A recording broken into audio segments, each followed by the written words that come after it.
नमस्कार दोस्तों, एक खुफिया रिपोर्ट पेंटागन से और 48 घंटे बाद वही रिपोर्ट अब अमेरिका की साख को हिला रही है। राष्ट्रपति ट्रंप कह चुके थे ईरान अब दशकों पीछे चला गया है। नेतन्याहू जश्न में झूम उठे थे, कहा हमारा मिशन पूरा हुआ।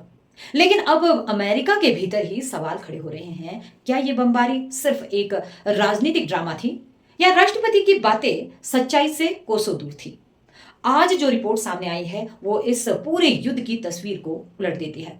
पेंटागन के शीर्ष अधिकारियों ने 48 घंटे पहले कहा था 3 परमाणु ठिकानों पर हमला हुआ।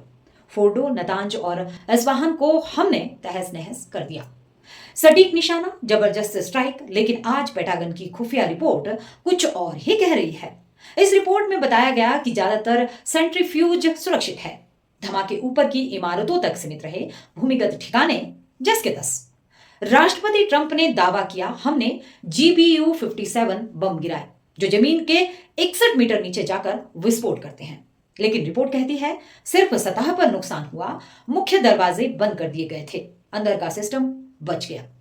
पेंटागन की ही रिपोर्ट मानती है कि ईरान का नुकसान कुछ महीनों का है, दशकों का नहीं, जैसा ट्रंप ने दावा किया। और दूसरी ओर ईरान तेहरान की सड़कों पर जश्न मना रहा है। इस्लामिक रेवोल्यूशन के बाद शायद पहली बार इतनी व्यापक एकता देखी गई। क्यों? क्योंकि हमला हुआ लेकिन साजो सामान बचा रहा। यूरेनियम पहले ही दूसरी जगह शिफ्ट कर दिया गया।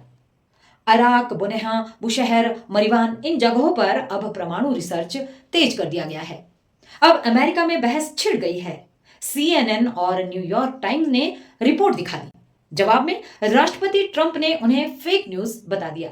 लेकिन संसद में सवाल है, जब पेंटागन ही कह रहा है कि नुकसान सीमित है तो फिर राष्ट्रपति क्या छुपा रहे हैं। सीनेटर्स ने इम्पीचमेंट की बात तक कर दी है।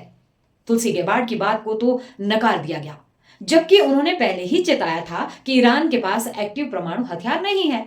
और ये सवाल अब अमेरिका की सीमाओं से बाहर निकलकर नाटो और SCO जैसे मंचों पर पहुंच चुका है। हेग, नीदरलैंड में नाटो समिट में जब ट्रंप पहुंचे तो पहला सवाल यही था, पेंटागन की रिपोर्ट सच है या राष्ट्रपति का बयान। नाटो देश अब अमेरिका पर भरोसे को लेकर सवाल खड़े कर रहे हैं। अमेरिका कहता है अपने GDP का 5% रक्षा में दो वरना नाटो छोड़ देंगे।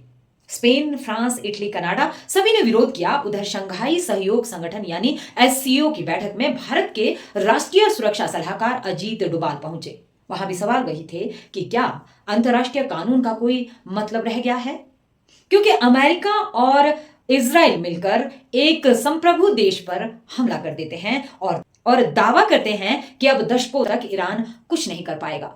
लेकिन हकीकत पेंटागन की रिपोर्ट सबको हिला देती है। तो क्या अब हम उस दौर में हैं जहां युद्ध सिर्फ बयानों में लड़े जाते हैं, जहां जमीनी सच्चाई को सिर्फ मीडिया मैनेजमेंट से ढका जा सकता है?